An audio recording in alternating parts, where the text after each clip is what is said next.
चलिए दोस्तों, थोड़ा सा लाइट की आज प्रॉब्लम आ रही है, तो आज हम इसको बंद रखेंगे। आपको जो भी प्रोटोकॉल्स हैं वो प्रोटोकॉल्स में लिख के डाल दूंगा, ठीक है।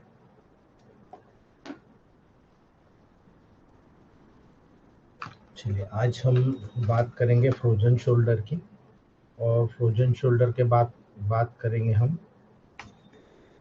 गुड इवनिंग सभी दोस्तों को।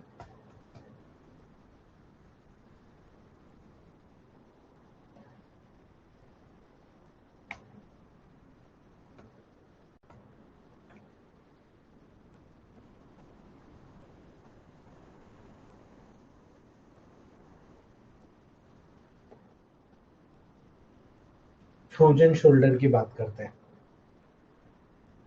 फ्रोजन शोल्डर याद रखने का दोस्तों, एक कंडीशन होती है जिसमें शोल्डर जॉइंट अफेक्टेड होता है। अब शोल्डर जॉइंट अफेक्टेड होता है तो उसके पीछे के कई कारण होते हैं। बॉल एंड सॉकेट जॉइंट होता है, ये बॉल है, ये सॉकेट है। इस प्रकार से ये मूवमेंट करता रहता है। इसके अंदर लुब्रिकेंट्स होता है, जो साइनोवियल मेम्ब्रेन होती है, जिसके द्वारा लुब्रिकेशन सिक्रीट होता रहता है, जिसमें आपका जॉइंट जो होता है मूवमेंट करता रहता है। याद रखिएगा, सामान्यतः जब भी यहाँ पर कोई प्रॉब्लम आती है, कोई लिगामेंट टेंडन में या फ्लूइड में, तो पेन होता है, स्टीफनेस इन्वॉल्व होती है। कई बार आप देखेंगे कि लीवर इम्पेयरमेंट होता है तो उसका पेन आपको राइट शोल्डर पे महसूस होता है ना, बैक साइड ऑफ शोल्डर में महसूस होता है। याद रखिएगा दोस्तों, धीरे धीरे डेवलप होता है ना। कुछ समय गुजर जाने के बाद, बहुत ज्यादा वर्ष हो जाने के बाद, इसमें कहीं भी 1 से 3 साल तक का समय लगता है, कोई एकाएक डेवलप नहीं होता। इसलिए आपके पास पेशेंट आता है, उसको आप बताइए कि ये जो आपका कंडीशन डेवलप हुई है उसमें आपको समय लगा है, इतने इतने समय में डेवलप हुआ है, ठीक होने में भी टाइम लगेगा। दोस्तों याद रखना, शोल्डर जॉइंट एक बॉल एंड सॉकेट जॉइंट है।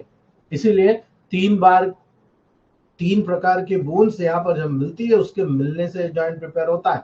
इसलिए याद रखना, अपर आर्म की बोन, जिसे आप ह्यूमरस कह रहे हो, इस प्रकार से बोन होती है ह्यूमरस, उस ह्यूमरस के मिलने से बनता है। शोल्डर ब्लेड, ये जो स्कैपुला बोन होती है, उसके मिलने से बनता है। और जो कॉलर बोन, जिसको आप क्लेविकल कहते हो, उसके बनने से बनता है।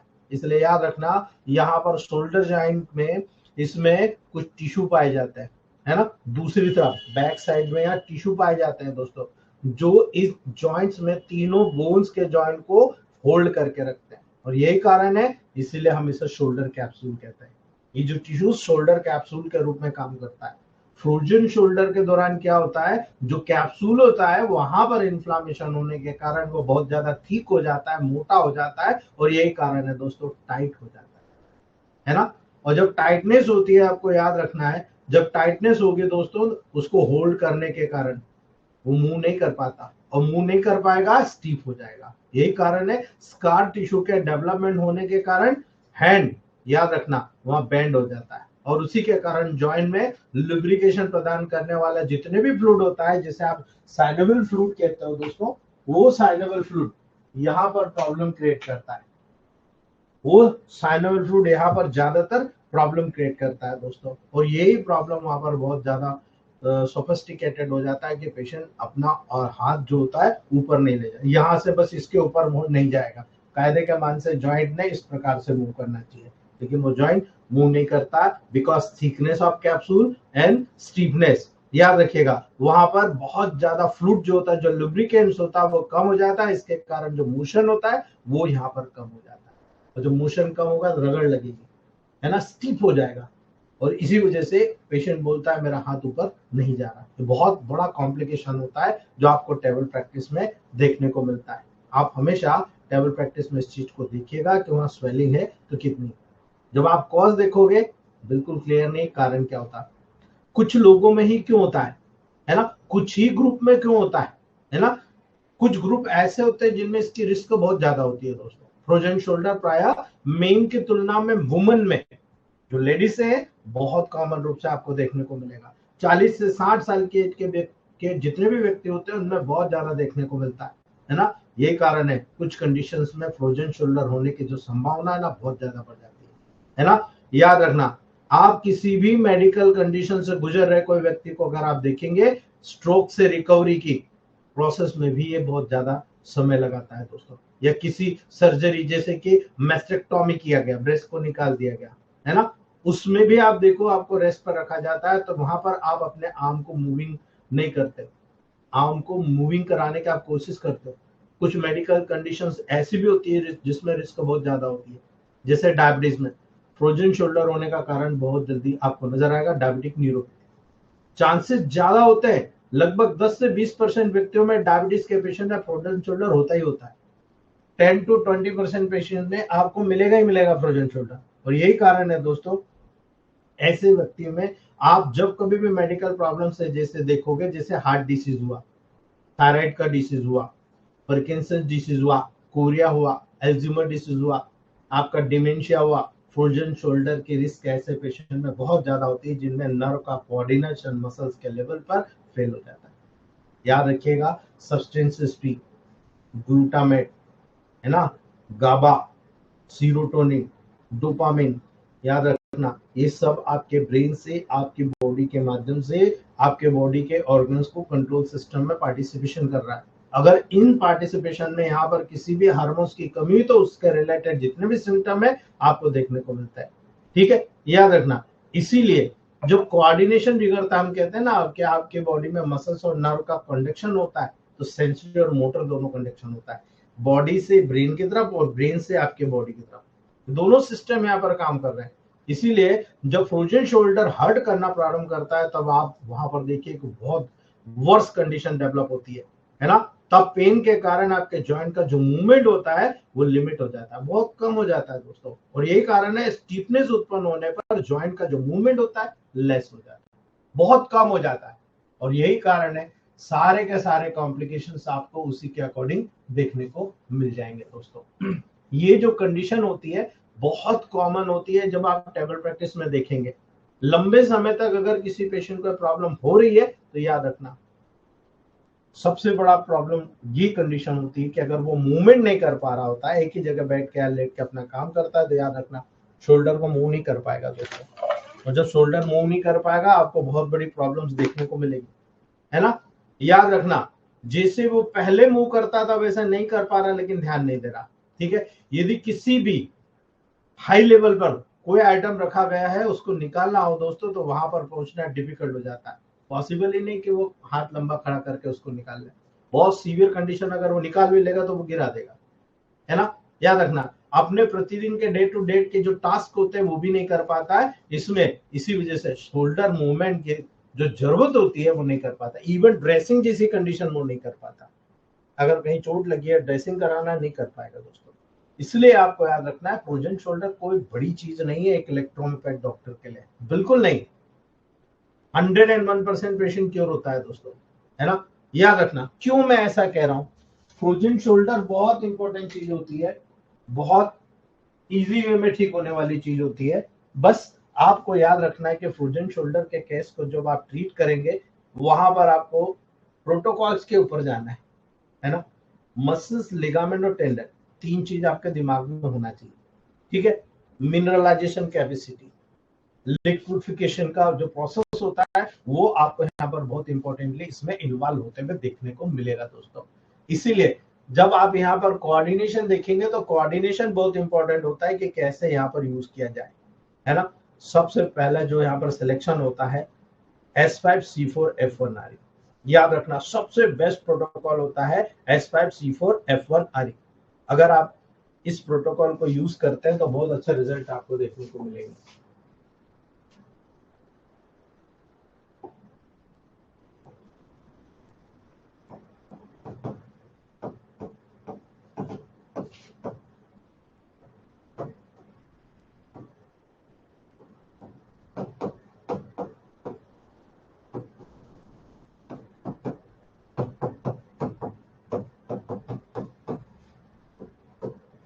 बहुत अच्छा प्रोटोकॉल है दोस्तों, बहुत ही ट्रमेंडस प्रोटोकॉल है, जिसके रिजल्ट में बहुत फास्ट आ रहे हैं। ठीक है, याद रखना, जब यहाँ पर इस प्रोटोकॉल से रिलीफ होना शुरू हो जाए और आपको लग रहा है कि अब मुझे यहाँ पर सुटेबल कंडीशन आ गई है, तो यहाँ पर A2, S5, C5, F1, L1, G को D6 में कर देना। ठीक है, पहले इस प्रोटोकॉल से रिलीफ देना, उसके बाद A2 S5 C5 L1G D6 में कर देना। बहुत शानदार रिजल्ट आपको यहाँ पर देखने को मिलेगा, बहुत बढ़िया रिजल्ट मिलता है। कई बार जब इस कंडीशन में रिलीफ नहीं मिलता है तो केवल F1W का उपयोग करके देखिए, सिंगल F1W का। अगर इसमें भी आपको प्रॉब्लम नजर आ रही है तब फिर पूरा प्रोटोकॉल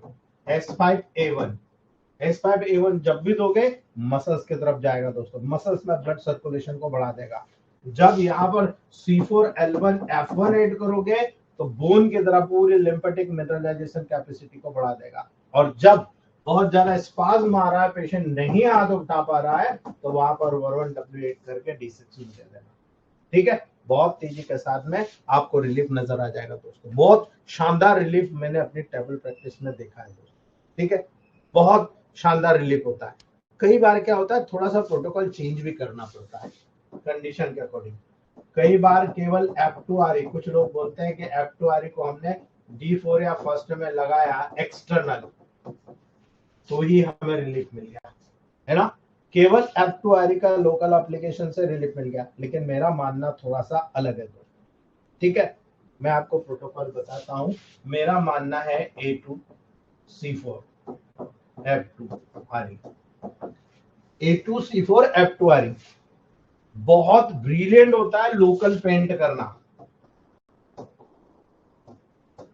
फर्स्ट डायल्यूशन में लोकल पेंट करा दीजिए, उस जगह लगा दीजिए, बहुत शानदार रिजल्ट आपको देखने को मिलता है।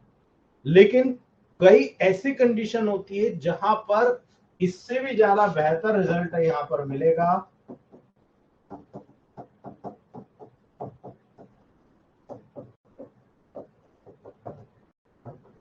S10 C4 F2RE, ये जो S10 है ये बहुत गजब रिजल्ट देता है। S10 C4 F2RE बहुत बढ़िया रिजल्ट आपको देखने को मिलेगा दोस्तों। ठीक है, लेकिन कभी कभी क्या होता है, C1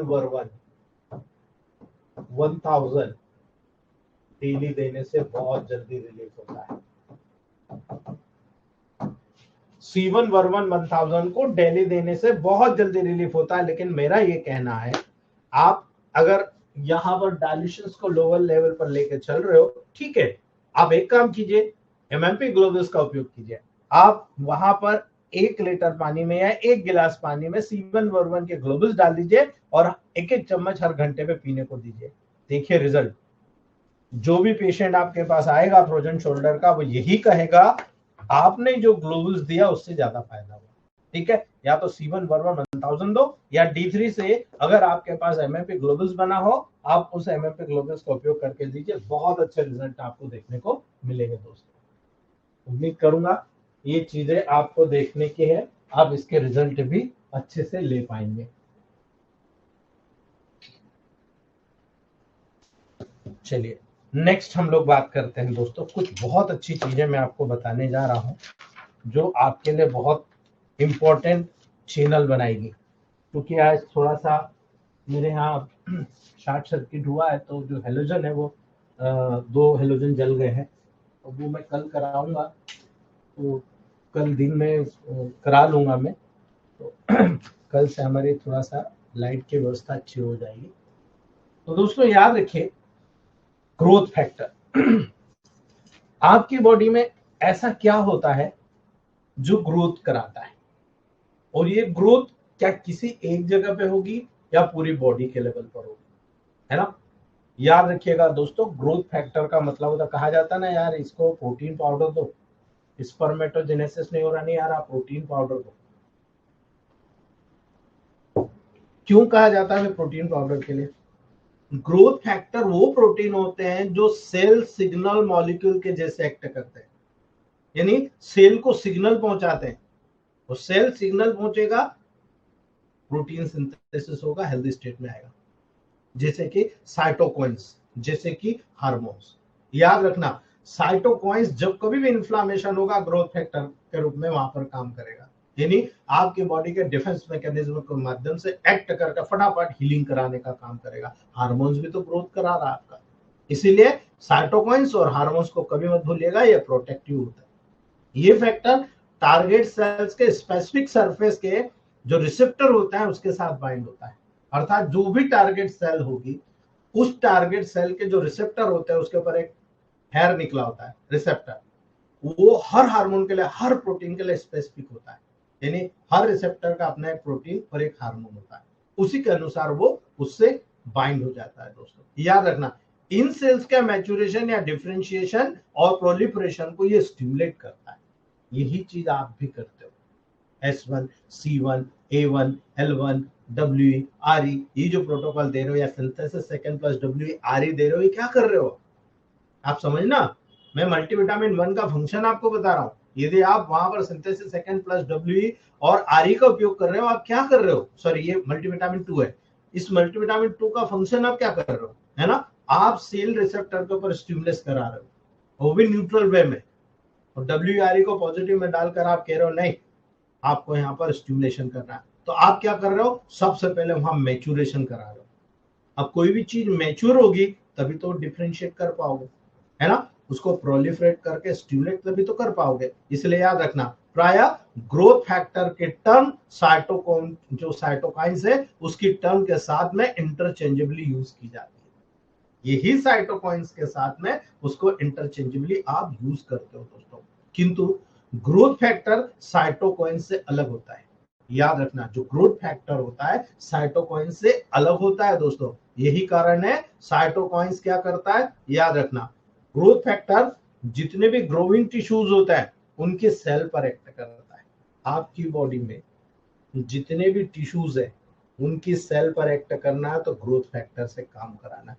भाई आपको यही तो प्रैक्टिकल सीखना है कि आप किसी सेल और टिश्यू की बात करते हो तो किसी ऑर्गन के फंक्शन में कभी डिजनरेशन डिस्ट्रक्शन आया जब भी तो आपको वहां लग रहा है कि भाई ये टिश्यू डैमेज है, अब इस डैमेज टिश्यू को ठीक करना है।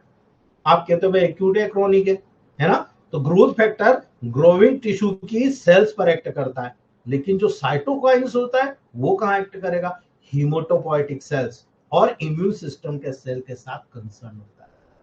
यही डिफरेंशिएशन आपको आना चाहिए कि जब ऑर्गेनोबूस्टर काम कर रहा है तो वो क्या काम कर रहा है, ये चीजें आपको आना चाहिए, है ना। तो याद रखना, ग्रोथ फैक्टर ग्रोविंग टिश्यू की सेल्स पर एक्ट करता है, यानी आप कोई भी सेल्स की ग्रोथ कराओगे वहां पर एक्ट करेगा। लेकिन जो साइटोकाइंस होता है, जितनी भी हिमेटोपोइटिक सेल्स होती है, आरबीसी, डब्ल्यूबीसी, प्लेटलेट, थ्रोम्बोसाइट, वहां काम करेगा। साथ में इम्यून सेल्स जितनी भी होती है उनके साथ कंसर्न होता है, उनके फंक्शन को प्रमोट कराता है। आपने देखा होगा ना इन्फ्लामेशन में, अगर नहीं देखा तो अभी हम पढ़ेंगे इन्फ्लामेशन, आपको समझाऊंगा, आप बहुत इजीली समझ जाओगे कि यार देखो ऐसा होता है। ठीक है, इसलिए आपको याद रखना, आपको ये याद रखना है कि जब हम इलेक्ट्रोमेकेनिकल प्रोटोकॉल्स दे रहे हैं तो हम क्यों दे रहे हैं, है ना। सारे यूट्यूब पे भरमार इलेक्ट्रोपैथ के बड़े बड़े चिकित्सक आजकल आ गए हैं, वो आपको बताते हैं क्लियरली यहाँ पर आपके बॉडी से टॉक्सिन्स को बाहर निकाला जा रहा है। ठीक है, वो ये नहीं बताते कि आपके बॉडी में ग्रोथ करवाना है, आपकी बॉडी को नेचुरल वे में, न्यूट्रल वे में करना है ना। आपकी बॉडी में ब्लड और लिम्फ को प्यूरिफाई करना है, और प्यूरिफाई तब होगा जब हीलिंग स्टेज में लाओगे, जब उसके फंक्शन, स्ट्रक्चर और उसके जो कोऑर्डिनेटेड पार्ट्स हैं, सिस्टम है, उनको आप प्यूरिफाई करोगे, ऑटोमेटिक वो क्योर हो जाएगा। तो आपको सोर्स पता होना चाहिए कि जो ग्रोथ फैक्टर होता है उसके प्राइमरी एक्शन का सोर्स क्या है, आप कैसे उसको काम करा सकते हो, आपको पता ही नहीं है काम कैसे कराओगे, है ना। याद रखना, ग्रोथ फैक्टर जो सबसे इंपॉर्टेंट मैं आपको बता रहा हूं, उदाहरण सहित बता रहा हूं, प्लेटलेट डेराइव्ड ग्रोथ फैक्टर जिसको आप कहते हो PDGF, capital P, capital D, capital G, capital F, platelet derived growth factor, यानी प्लेटलेट से उत्पन्न होने वाला ग्रोथ फैक्टर क्या करेगा, है ना, आप बताओ क्या करेगा। याद रखना, प्लेटलेट्स और इंडोथीलियल सेल्स के लेवल पर इनके सोर्स से डेराइव्ड हो रहा है।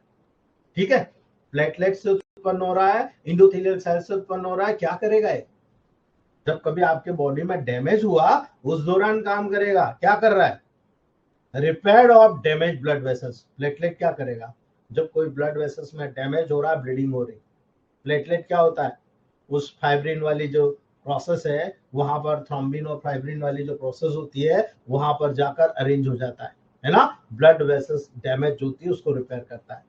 कनेक्टिव टिश्यू जो पकड़ के रखा हुआ है वहां पर टूट के अलग हो गया, आपका बॉडी का चीरा लग गया, उसको कनेक्ट करेगा, यानी कनेक्टिव टिश्यू और स्मूथ मसल फाइबर का प्रोलिफरेशन कराता है, यानी फिर से उनकी संख्या बढ़ाता है, और उनकी संख्या बढ़ेगी तो फटाफट फिर वहां से रिकनेक्शन हो जाता है। ये पहला काम होता है पीजीएफ का, प्लेटलेट डेराइव्ड ग्रोथ फैक्टर का। ठीक है, अब आप मुझे बताओ प्लेटलेट किससे बढ़ाते हो, है ना? आप कहते हो भाई S10 दे दो, आप कहते हो भाई L2 दे दो, आप कहते हो भाई W दे दो, आप कहते हो भाई RE दे दो। बिल्कुल करेक्ट कर रहे हो। आप क्या कर रहे हो? प्लेटलेट डेराइव्ड ग्रोथ फैक्टर को स्टिमुलेट करा रहे हो। अब वो क्या क्या कर सकता है? Connective tissue, smooth muscle fibre का प्रोलिफरेशन कराएगा, जिससे ब्लड वेसल जो डैमेज हो रही है उसका रिपेयर फटाफट होगा। कहीं पर भी कोई पार्ट डैमेज हुआ उसका रिपेयर फटाफट होगा। आपको ये कराना चाहिए। ठीक है, दूसरा होता है colony stimulating factor, CSF, colony stimulating factor. अब आपकी बॉडी में आपने कहा इन्फ्लामेशन हो रहा है, आप कह रहे हो WBC के लेवल पर, आप कह रहे हो इम्यूनिटी के लेवल पर। आप जानते हो कॉलोनी स्टिमुलेटिंग फैक्टर क्या होता है? आरबीसी WBC के लेवल पर बताऊंगा, अभी शॉर्टकट बताता हूं। Monocyte, T lymphocyte, endothelial cells, ये आपके डिफेंस मैकेनिज्म है। ठीक है, ये कॉलोनी फॉर्मिंग ब्लास्टोसाइट्स का निर्माण करता है, जो इन तीनों सेल्स को बढ़ाती है, और ये तीनों सेल आपकी रोग प्रतिरोधक क्षमता के लेवल पर आपके साथ सदा खड़े रहते हैं, बिकॉज ऑफ कॉलोनी स्टिमुलेटिंग। आप देखते हो कई बार आपने देखा कि कैंसर के लेवल पर या किसी कंडीशन में देखो 1-1 लाख तक काउंट बढ़ गया। जानते हो क्या हो रहा है? कॉलोनी स्टिमुलेटिंग फैक्टर का स्टिमुलेशन बहुत हाई हो गया, monocyte, T lymphocyte, endothelial cells बहुत ज्यादा क्वांटिटी में बनने लगे। ठीक है, कई ऐसे केसेस देखोगे जहां WBC बहुत कम हो गए, टाइफाइड में देखोगे आप, है ना? बहुत सारे केसेस में आप देखोगे WBC कम हो गए, है ना? तो कॉलोनी फॉर्मिंग ब्लास्टोसाइट का निर्माण ही नहीं हो रहा, स्टिमुलेशन ही नहीं मिल रहा।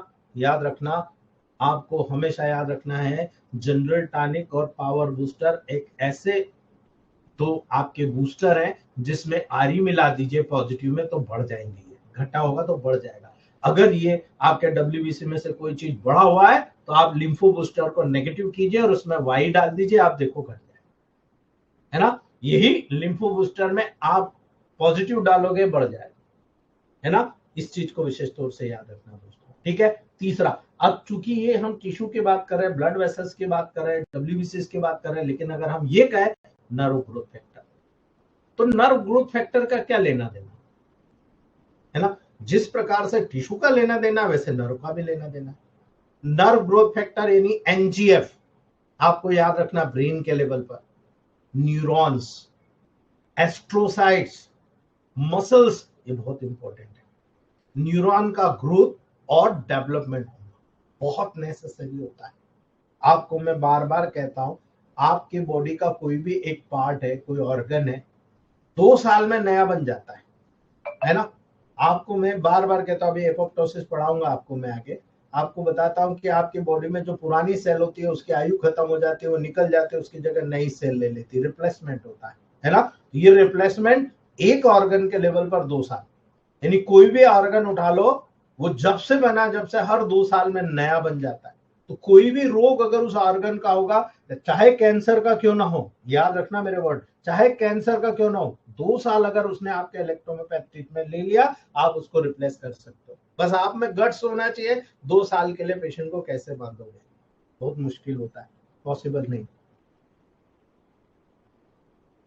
न्यूरॉन का भी ग्रोथ और डेवलपमेंट होता है, जो नर्व ग्रोथ फैक्टर के ऊपर डिपेंड करता है।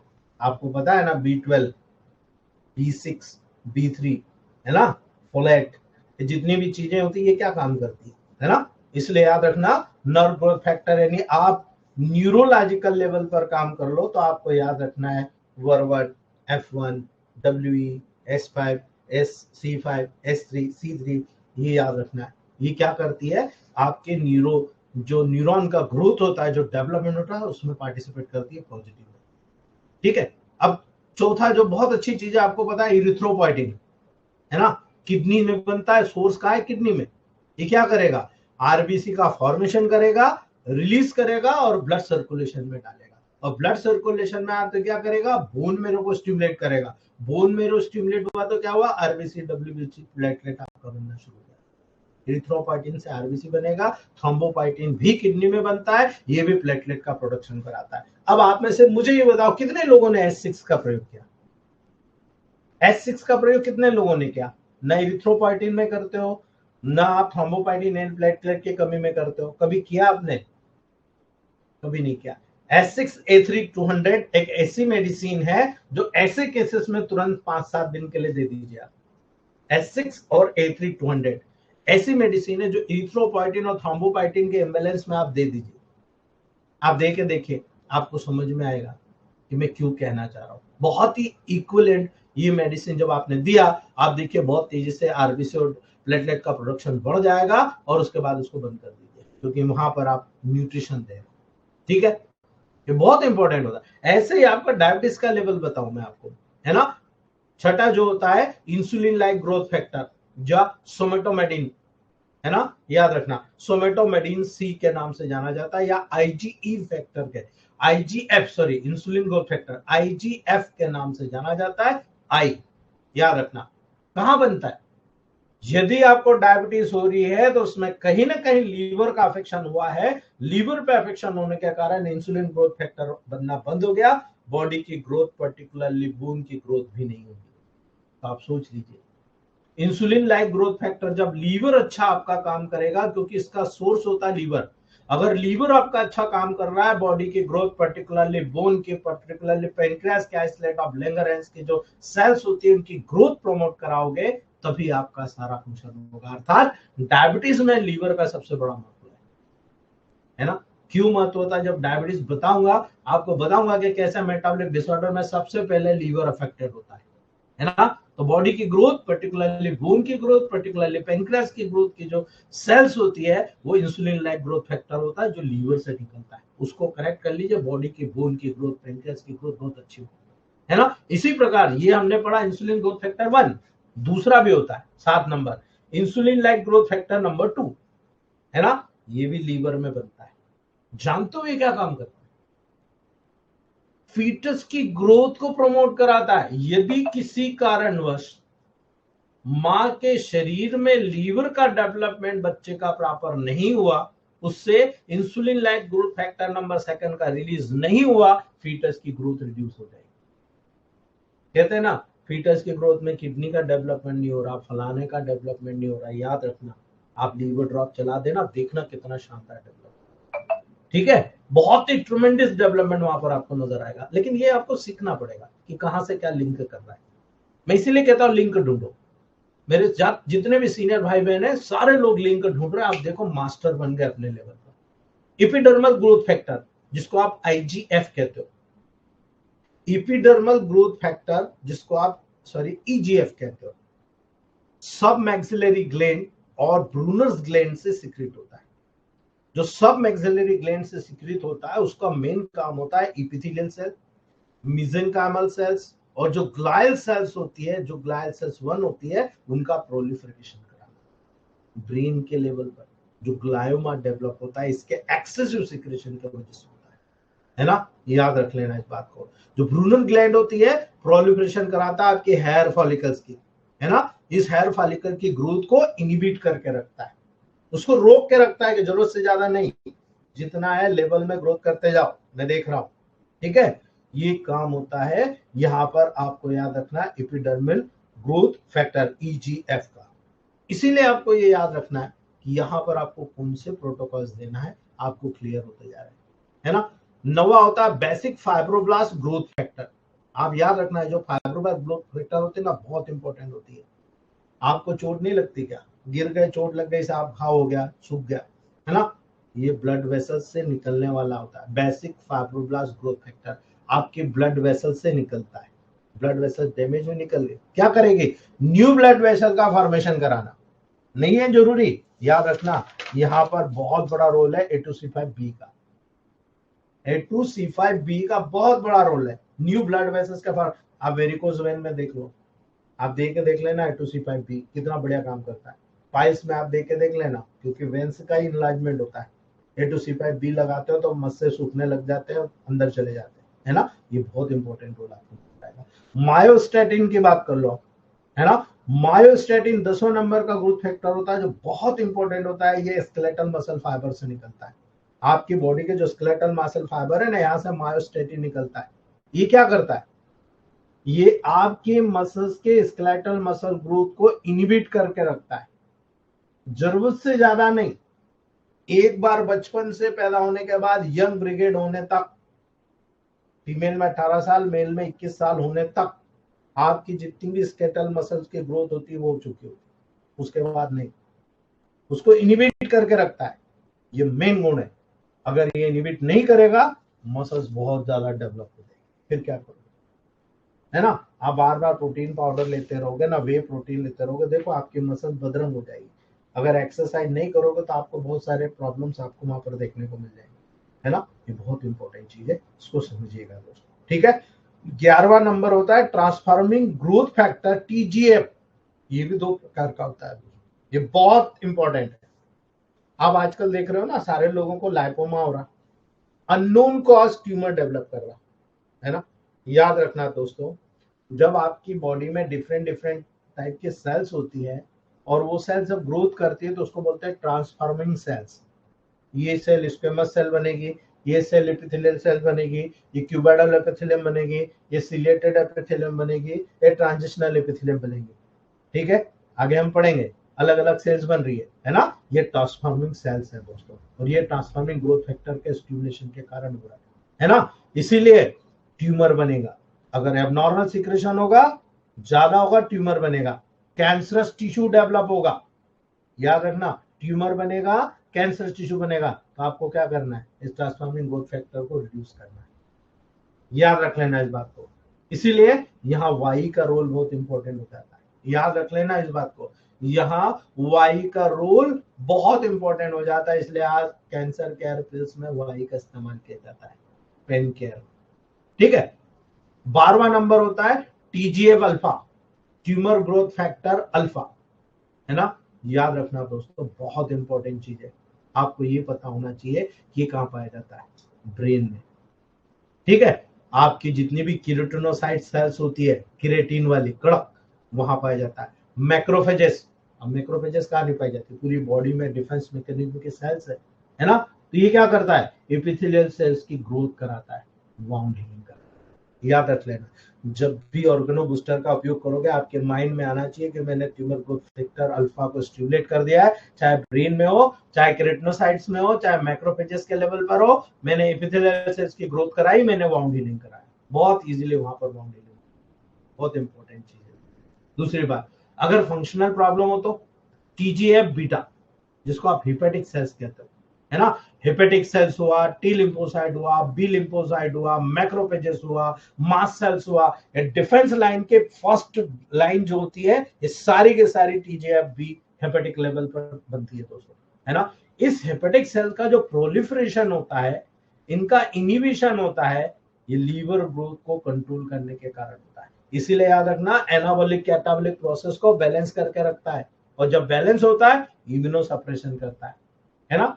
आपकी बॉडी में अगर आपको कोई एलर्जी की प्रॉब्लम हो रही है तो आप लीवर पे काम कीजिए, आप लीवर पे काम कीजिए, है ना।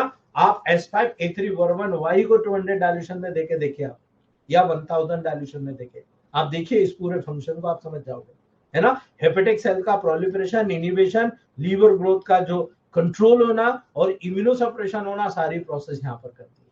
अगर इम्यूनो सप्रेशन ना हो तो इम्यूनिटी की सेल्स आपके हर सेल्स को एनिमी मान के मार डालेगा।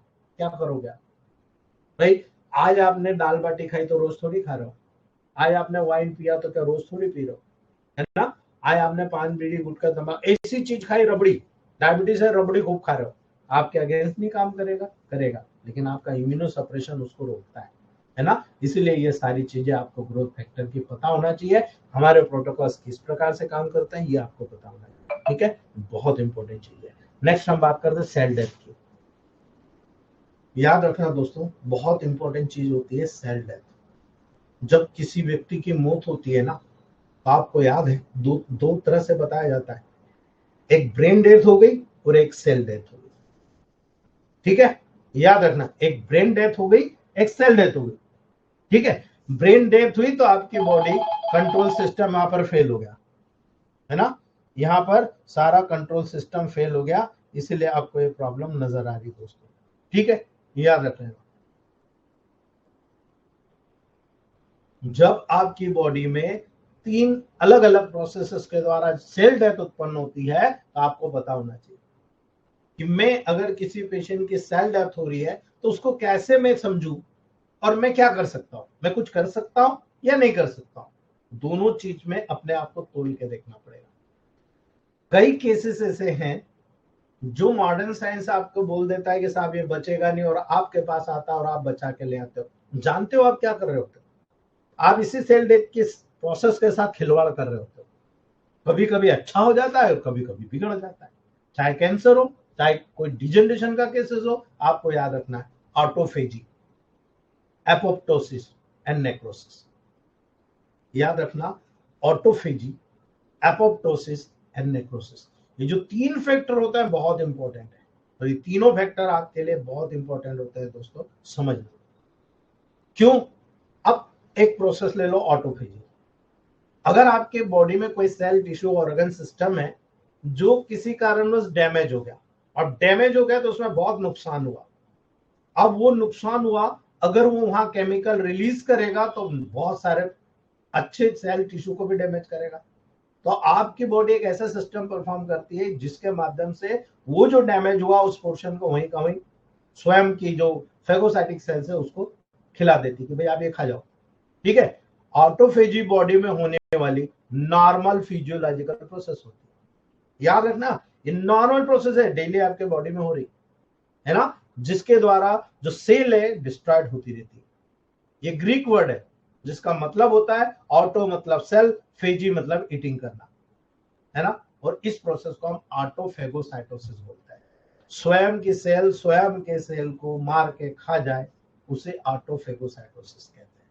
याद रखना, ऑटोफेजी में ऑटोफेगोसोम का फॉर्मेशन इन्वॉल्व होता है, यानी एक वैक्यूल जैसा एक सेल बनती है, उसमें थोड़ा सा एक प्रोसेस होता है ना, जिसमें ऑटोफेगोसाइटोसिस की प्रक्रिया जब आगे बताऊंगा तो आपको मैं समझा दूंगा कि ये कैसे होता है। ठीक है, याद रखना, एक सेल बनी, सेल में थोड़ा सा जो आगे का पोर्शन होता है अंदर धस जाता है, पतली लेयर हो जाती है, धीरे से वो बस्ट हो जाती है और जो भी मटेरियल उसको अंदर ले लिया जाता है ना। याद रखना, ऑटोफेगोसोम का फॉर्मेशन इन्वॉल्व होता है, जिसमें जितने भी वार्न आउट साइटोप्लाज्म ऑर्गेनेल्स पाए जाते हैं, ये ऑटोफेगोसोम लाइसोसोम के साथ फ्यूज हो जाता है। मैंने बताया था आपको, है ना। लाइसोसोम के एंजाइम प्रोटीन डिग्रेडेशन के द्वारा ऑर्गेनेल का डिस्ट्रक्शन कर देते हैं, पूरा तोड़ ताड़ के उसको खत्म कर देते हैं। और ऑर्गेनेल के ये जो कॉन्स्टिट्यूशन होते हैं न्यू सेल्स के फॉर्मेशन के लिए रीयूज किए जाते हैं। जो न्यू सेल्स होती है उनके फॉर्मेशन के लिए इसका उपयोग किया जाता है दोस्तों। अगर उसमें लगता है कि ये सेल डैमेज है, इसको खत्म कर दो, नहीं यार ये ऑर्गेनेल्स अच्छा है, काम आ सकता है, रीयूज कर लिया जाता है दोस्तों। इसीलिए याद रखना, ऑर्गेनेल के कॉन्स्टिट्यूशन के न्यू सेल के फॉर्म के लिए ऑर्गेनेल्स का उपयोग कर लिया जाता है। इसीलिए ये डैमेज ऑर्गेनेल के ब्रेकडाउन और न्यू सेलुलर ऑर्गेनेल के फॉर्मेशन के बीच बैलेंस को मेंटेन करता है। याद रख लेना इस बात को। जितने भी डैमेज ऑर्गन्स आपके बॉडी में कोई सेल टिश्यू डैमेज हो रहा है, वो और न्यू सेल का फॉर्मेशन हो रहा है, उनके बीच में बैलेंस का काम करता है, उनको मेंटेन करता है। तो आपको ये मेंटेन करता आना चाहिए ना। ठीक है, इसीलिए ब्लड और लिम्फ के जो भी मेडिसिन आप देते हो न्यूट्रल डोज में देते हो, D5 सेकेंड डायल्यूशन, वो यही काम करेगा। आपकी बॉडी के ब्लड और लिम्फ के लेवल पर आप जो काम कराना चाहते हो उसको न्यूट्रल करने का काम करता है। That is the science. और यही कारण है ऑटोफेजी के माध्यम से हमेशा non apoptic program cell death के रूप में कंसीडर किया जाता है। नॉन एपोप्टोटिक यानी यहां पर पुरानी सेल मरी तो नई सेल रिप्लेसमेंट का कोई साधन नहीं है, केवल बैलेंस किया जाएगा। ठीक है, बन जाए। अब क्या पूरे ऑर्गेनाइज होते नहीं, केवल माइटोकॉन्ड्रिया रह गया तो आपने ले लिया, दूसरे ऑर्गेनाइज ले लिया तो वो ले लिया, बाकी आपने सब खत्म कर दिया। इसलिए आपको याद रखने की जरूरत है दोस्तों, ऑटोफेजी को हमेशा non apoptotic program cell death के रूप में कंसीडर किया जाता है।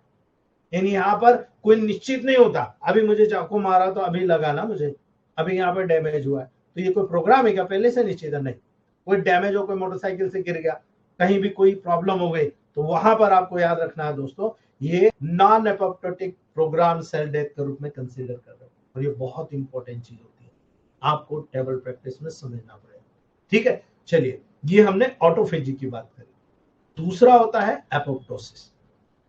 एपोप्टोसिस सेल की एक नेचुरल या प्रोग्राम डेथ होती है दोस्तों, ये नेचुरल होती है और आपकी बॉडी के हिसाब से प्रोग्राम्ड होती है, याद रख लेना इस बात को। ये एक नेचुरल या प्रोग्राम डेथ होती है जो जेनेटिक कंट्रोल के अंदर होती है, आपकी बॉडी के जो जेनेटिक्स हैं वो कंट्रोल करते हैं इसको। और वास्तव में जिस प्रकार से ट्रीज से पतझड़ में पत्तियां निकल जाती है, गिर जाती है, उसी प्रकार से एपोप्टोसिस को रेफर किया जाता है। पत्तियां गिरेंगी जब तो नहीं आएगी, है ना, सेम उसी प्रकार से इसको रेफर किया जाता है दोस्तों। एपोप्टोसिस को सेल सुसाइड के रूप में रेफर किया जाता है। याद रखना, एपोप्टोसिस का मतलब होता है सेल सुसाइड करना। भाई मैं हूं सेल, मेरी आयु थी 120 दिन, मैंने अपनी 120 दिन की आयु पूरी कर ली, अभी क्या, अभी नई सेल को मुझे जगह देना पड़ेगी ना, मैं सुसाइड कर लूंगा। ठीक है, सेल सुसाइड के रूप में रिफर किया जाता है क्योंकि सेल एक इंट्रासेल्युलर डेथ प्रोग्राम को एक्टिव करती है, यानी सेल के अंदर से ही इंट्रासेल्युलर डेथ प्रोग्राम वहां पर स्टार्ट हो जाता है, एक्टिव हो जाता है और अपने आप को एक कंट्रोल वे में किल कर लेता है। ठीक है, ये पूरा का पूरा सेल्स अपने एक प्रोग्राम मैनर में अपने अंदर से ही खुद डेथ हो जाता है, किल हो जाता है। That is called apoptosis. और ये प्रोसेस आपकी बॉडी में कंटिन्यूड प्रोग्राम आपके जेनेटिक मटेरियल के आधार पर लगातार होता रहता है, याद रख लेना इस बात को। अगर ये एपोप्टोसिस के प्रोसेस नॉर्मल चलती रहती है तो कभी कैंसर नहीं होगा, याद रख लेना, कभी कैंसर नहीं होगा। लेकिन इस एपोप्टोसिस में अगर एबनॉर्मलिटीज आ जाती है और एबनॉर्मलिटीज के बाद में जितनी सेल मरना थे उतनी न मर के कम सेल मरती है। ठीक है, तो जो एबनॉर्मल सेल्स होती है वो रिप्लेस हो जाती है नॉर्मल सेल से और वो कैंसर के रूप में कन्वर्ट हो जाता है। इसीलिए याद रखना, इस प्रकार की जो प्रोग्राम सेल डेथ होती है एक नॉर्मल फिनोमिना होती है और यह आवश्यक होता है बॉडी के नॉर्मल डेवलपमेंट के लिए।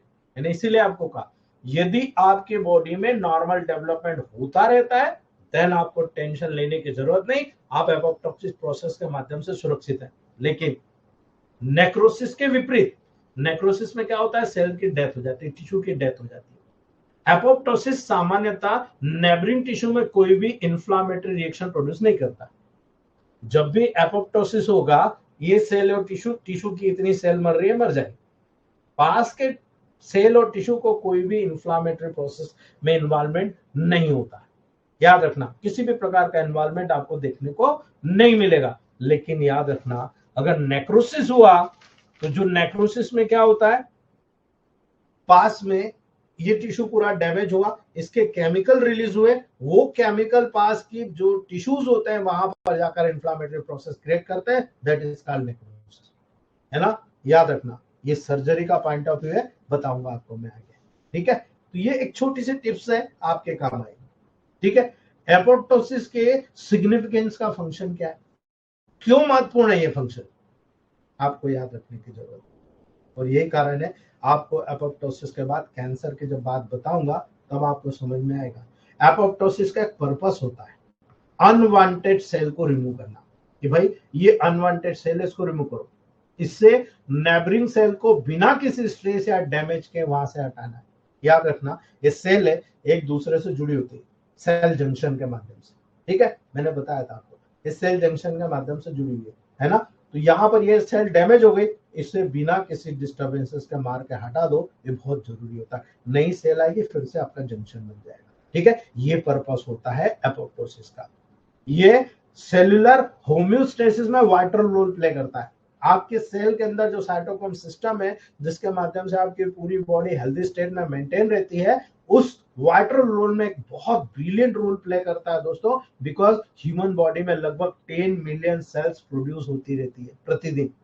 जो माइटोसिस के प्रोसेस होती है, उस माइटोसिस के प्रोसेस के माध्यम से 10 मिलियन सेल्स डेली प्रोड्यूस होती रहती है। याद रखिएगा, ह्यूमन बॉडी में लगभग 10 मिलियन सेल्स प्रोड्यूस होती है प्रतिदिन माइटोसिस के द्वारा, है ना। उसी के बराबर यानी 10 मिलियन सेल्स एपोप्टोसिस के प्रोसेस से डेली मरती है ना। याद रखना, ये सेल्यूलर होम्योस्टेसिस में मदद करता है, यानी बॉडी में ऐसा ना हो कि ये सेल ज्यादा बन गई और ये सेल कम मरी, ये तो एबनॉर्मलिटी हो गई, कैंसर हो गया। याद रखना यहाँ पर ये सेल ज्यादा बनी, ये सेल ज्यादा बनी, दोनों बैलेंस हो गए। ठीक है, तो 10 मिलियन सेल्स रोज मरना, 10 मिलियन सेल्स रोज बनना, ये एपोप्टोसिस कहलाता है दोस्तों।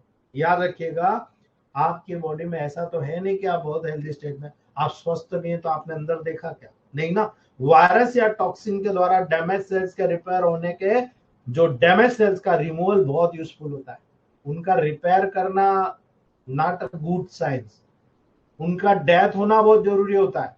क्यों? क्योंकि अगर आरएनए पे कब्जा कर लिया तो, अभी वायरस देखा था ना आपने, कोरोना वायरस कितनी जल्दी स्ट्रेंथ चेंज कर रहा है ना। इसीलिए याद रखना, वायरस या टॉक्सिन के द्वारा डैमेज सेल्स के रिपेयर होने के बाद डैमेज सेल्स का रिमूवल होना बहुत जरूरी होता है, बहुत यूजफुल होता है, बिकॉज डेवलपमेंट और एडल्ट स्टेज के दौरान एक एसेंशियल इवेंट होता है, एक वास्तविक इवेंट होता है जो आपको हेल्थ स्टेट में बना के लाता है।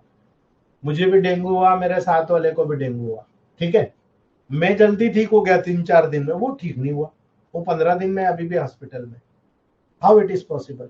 It is possible by apoptosis. याद रखना। तो आपकी बॉडी की डिफेंस मैकेनिज्म में डेवलपमेंट और एडल्ट स्टेज के दौरान एक एसेंशियल इवेंट्स में एपोप्टोसिस में कितनी सेल मरी, कितनी सेल जिंदा रही, ये बैलेंस अगर है, आप हेल्दी स्टेट में रहेंगे, फटाफट हेल्दी स्टेट में आ जाएंगे, है ना। इसीलिए बहुत जरूरी होता, कहा जाता है बॉडी को एक्टिव करो, एक्सरसाइज, है ना। न्यूट्रिशन का एग्जांपल दिया जाता है कि आप आपकी बॉडी को हेल्दी स्टेट में लाओ, न्यूट्रिशन के भी आप। इसीलिए याद रखना, एपोप्टोसिस के बहुत सारे एग्जांपल मैं आपको बताने जा रहा हूं, माइंड में फिक्स कीजिएगा, ऐसा मत करिएगा इधर कान से सुना इधर निकाल दिया, वो आपकी प्रॉब्लम।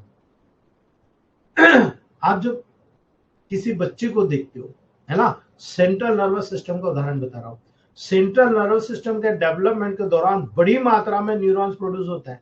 आपको पता है, जब एक बच्चा जन्म लेता है ना, तो मल्टीपल क्वांटिटी में न्यूरॉन्स पैदा होते हैं, और आप बिलीव नहीं करोगे, 50% जो न्यूरॉन्स होते हैं, न्यूरॉन्स के बीच बनने वाले सिनेप्सिस के दौरान ऑटोमेटिकली रिमूव कर दिए जाते हैं। याद रखना, जब न्यूरॉन्स बने और एक दूसरे से सिनेप्सिस हो रही है, कनेक्ट हो रही है, कनेक्शन हो रहा, बहुत सारे न्यूरॉन छोटे पड़ गए, बहुत सारे न्यूरॉन के मल्टीपोलर हो गए, बायपोलर हो गए, यूनिपोलर हो गया, यहाँ तो यूनिपोलर चाहिए, यहाँ बायपोलर चाहिए, है ना। तो ऐसी कंडीशन में जल्दी जल्दी वहां पर डेवलपमेंट के लिए 50% न्यूरॉन के बीच में बनने वाले सिनेप्सिस के दौरान ऑटोमेटिकली रिमूव कर दिए जाते हैं एपोप्टोसिस के प्रोसेस के दौरान। अब आप सोच लीजिए, 50%, यानी बॉडी जितने में बनी थी उसका 50% न्यूरॉन वहां से हटा दिया गया। ठीक है, एपोप्टोसिस फीटस के डेवलपमेंट स्टेज के दौरान फिंगर और टोस के बीच में आपने कई लोगों में देखा होगा जालियां होती है, जैसे मुर्गे में होती है ना, फिंगर और टोस के बीच में वेब्स के टिश्यू के रिमूवल के लिए रिस्पॉन्सिबल होते हैं। ठीक है, कई लोगों में जब जन्म लेते हैं तो दिखते हैं, है ना। ये एपोप्टोसिस बहुत जरूरी होता है, यहाँ की जो जालियां बनती है उसको हटाने के लिए, है ना। याद रखना, फीटस में सेक्स डिफरेंशिएशन के दौरान जो डक्ट सिस्टम होता है उसके रिग्रेशन और डिसअपीयरेंस के लिए बहुत आवश्यक होता है एपोप्टोसिस, जो वुल्फन डक्ट होती है ना। याद रखना, जो वहां पर रिग्रेशन करती है उसके आधार पर आपको बताना है मेल और फीमेल, है ना। याद रखना, जो चेंजेस होते हैं 1.5 महीने से 2.5 महीने के बाद में 3 या 3.5 महीने पे मेल और फीमेल का डिफरेंशिएशन हो जाता है, वहां पर भी एपोप्टोसिस बहुत जरूरी होता है ना। जो सेल नेबरिंग सेल्स के साथ कांटेक्ट को लॉस कर देती है या एपिथेलियल टिश्यू में बेसल लेमिना एपोप्टोसिस के द्वारा डाइज हो जाता है, मर जाता है, उसको निकाल दिया जाता है। यानी आप कहीं पे गिरे, पत्थर चुभा, कट लग गई, है ना, यहाँ पर अलग अलग हो गया। आप देखेंगे कि जब बाद में रीअपियर होगा, आप बता नहीं सकते हो कि कट लगी। नेचुरल ग्रोथ होना चाहिए, अगर एपोप्टोसिस के लेवल पर हुआ आपको पता नहीं लगेगा, लेकिन आपने टाके लगा दिए तो देख लो आपको दाग पड़ जाएगा। हमारे सोनी सर तो आदरणीय छिंदवाड़ा से A3B का एप्लीकेशन ऐसा बनाया उन्होंने कि साला दाग भी नहीं पड़ता, ठीक है, बहुत तेजी से पूरा साफ होता है, पूरा स्पॉट क्लियर हो जाता है। इसलिए ये आपको याद रखना है, उन्होंने बहुत अच्छे तरीके से साइंस को समझा, इसलिए वो रिजल्ट के भी मिरेकल्स कर रहे हैं, है ना। ऐसे इंटेस्टाइनल ग्लैंड में ले लो आप, आपके पेट में जो ग्लैंड्स होता है, ल्यूमन में शेड प्रदान करने वाली ओल्ड इंट्रोसाइट के देख के लिए बहुत इंसेंशियल होता है, बहुत आवश्यक होता है।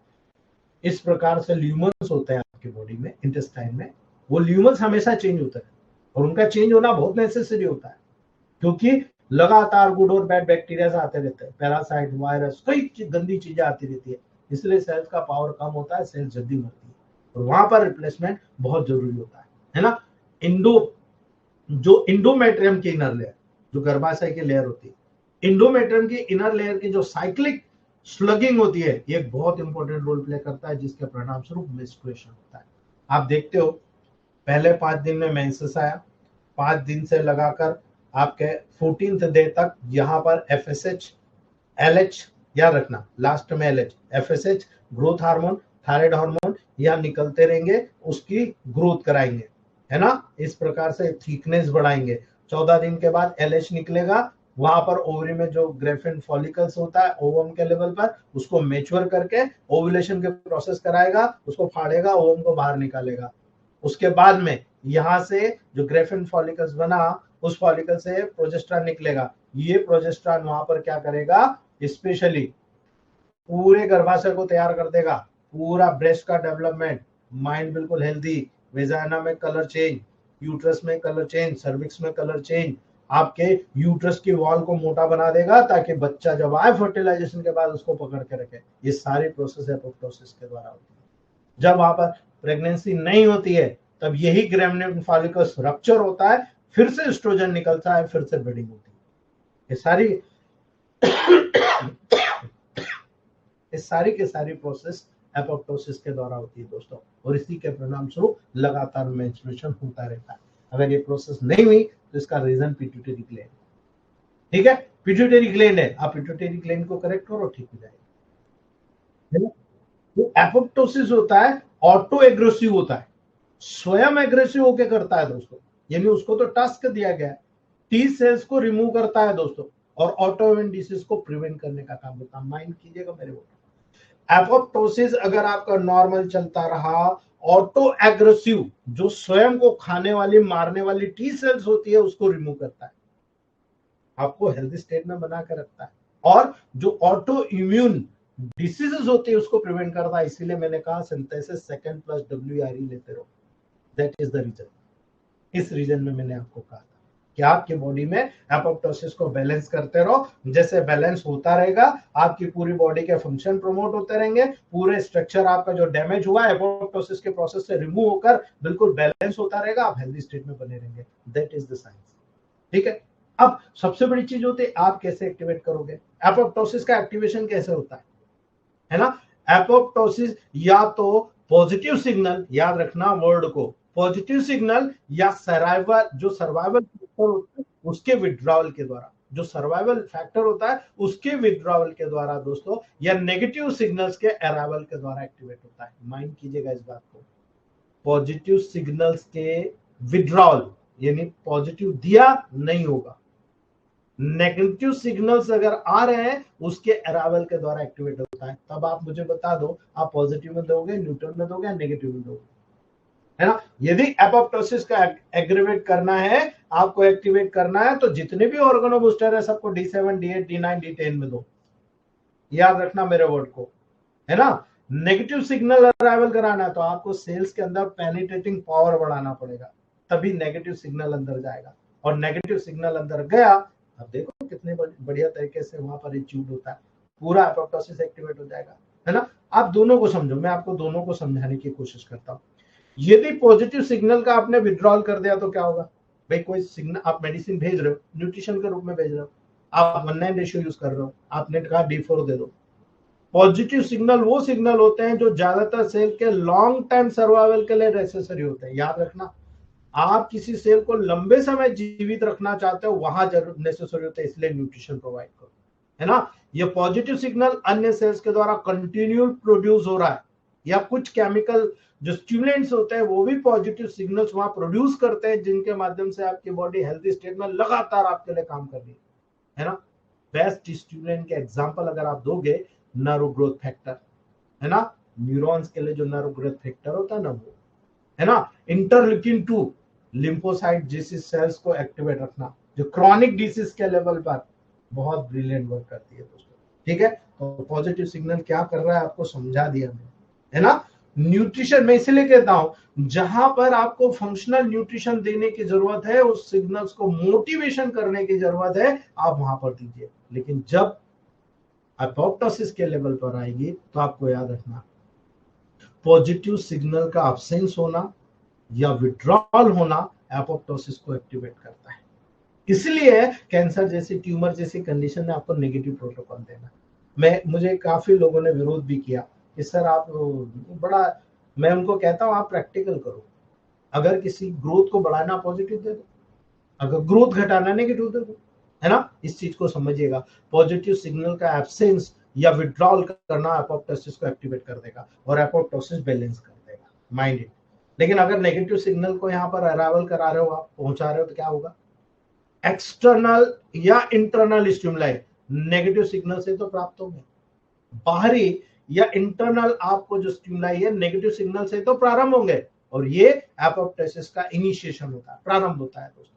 और यही कारण है, जब भी एक्सटर्नल स्टिमुलाई स्टिमुलस के लेवल पर आएगा, जितनी भी मॉलिक्यूल्स है, जितने भी डेथ रिसेप्टर है, उनके जो लिगेंड्स होते हैं, जो चैनल होता है, उसको अप्लाइड करता है दोस्तों। वो चैनल को स्टिमुलेट करता है, अकेला नहीं, चैनल को स्टिमुलेट करता है। और इसीलिए इंटरनल स्टिमुलाई सेल के अंदर से अराइज होता है, सेल के अंदर से अराइज होता है। इसीलिए जब आप नेगेटिव मेडिसिन दोगे तो उसका पेनिट्रेटिंग पावर ज्यादा होता है, पेनिट्रेटिंग पावर ज्यादा होगा तो इंटरनल स्टिमुलाई भी आप ज्यादा दोगे, और जैसे इंटरनल स्टिमुलाई दिया आप रिजल्ट देखो, है ना। कैसे, याद रखना, डेथ रिसेप्टर लिगेंड जो होता है, इसके बहुत सारे सब्सटेंसेस होते हैं जो स्पेसिफिक सेल मेम्ब्रेन के जो रिसेप्टर्स होते हैं उसके साथ बाइंड होता है। ये स्पेशल सेल जो आपके मैक्रोफेजेस सेल्स होती है ना, ये एपोप्टोसिस के प्रोसेस को प्रारंभ कर देती है ना। इसीलिए याद रखना, कॉमन डेथ रिसेप्टर लिगेंड 3 प्रकार के होते हैं। पहला होता है, मैंने आपको बताया अभी, ट्यूमर नेक्रोसिंग फैक्टर अल्फा, है ना। ये एक साइटोकाइन होता है जो बहुत सारी सेल्स से सर्व होता है ना। याद रखना, बहुत सारी सेल्स इसको बनाती है, सीक्रेट करती है। कौन कौन सी सेल, याद रखना, आप भूलना मत, टी लिम्फोसाइट, आपके बॉडी में पाई जाने वाली नेचुरल किलर सेल, सबसे ज्यादा ये वहां पर डेवलप होता है और उनके द्वारा ये बनता है दोस्तों। सॉरी, जो लिगेंड होता है एक सब्सटेंस है दोस्तों, एक सेंट्रल एटॉमी के चारों तरफ एक कॉम्प्लेक्स बनाने का काम करता है, जिसको कोऑर्डिनेशन कहते हैं, कॉम्प्लेक्स कहते हैं, है ना। याद रख लेना आप इस बात को।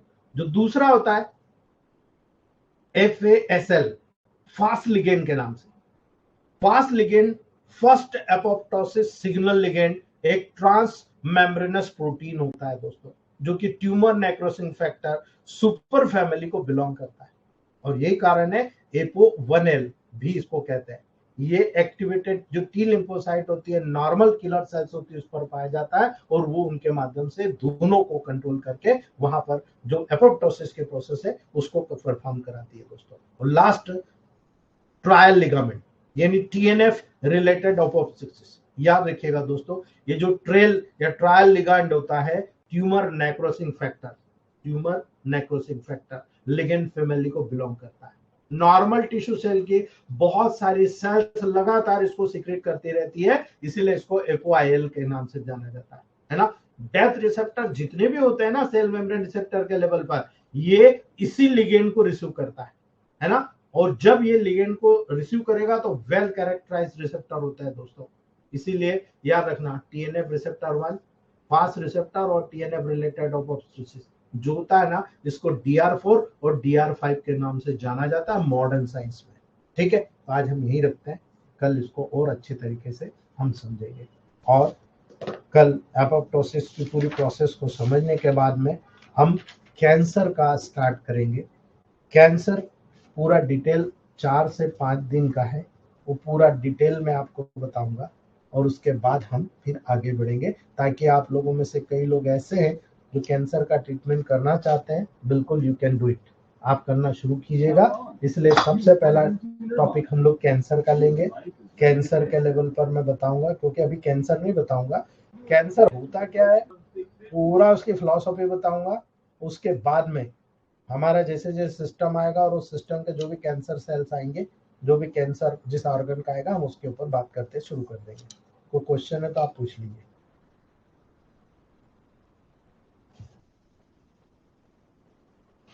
कोई क्वेश्चन है तो पूछ सकते हैं।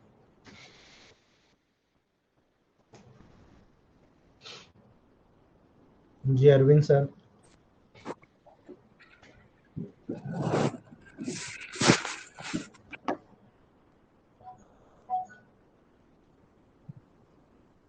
विजय कुमार सर।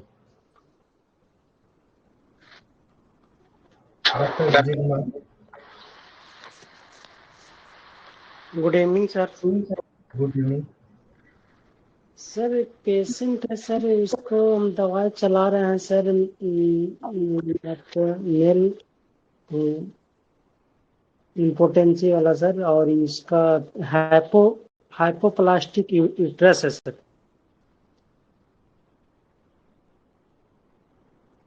क्या करना चाहते हो आप? सर उसको मैंने ठीक करना चाहते हैं, तो अगर वैसे कोई दवाई आपके पास है तो सर मंगा लेंगे हम वहाँ से। मेरे पास से मंगाने की जरूरत नहीं है, मुझे एबीसीडी ने आपकी समझ में आ रही है। आप लोग केवल प्रोटोकॉल पूछना जानते हो। टेम्परामेंट कुछ है उसका? एज कितनी है? यूट्रस एज का साइज क्या है? रिपोर्ट डालो।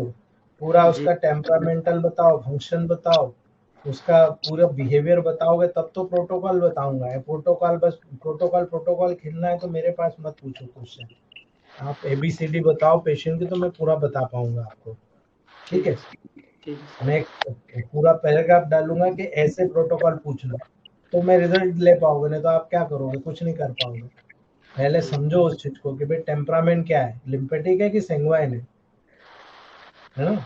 आप जी सर। टेम्परामेंट मुझे बताओ और उसका पूरा आपके टेलीग्राम ग्रुप पे डालो, मैं बता दूंगा आपको। ठीक है। जी सर। ठीक।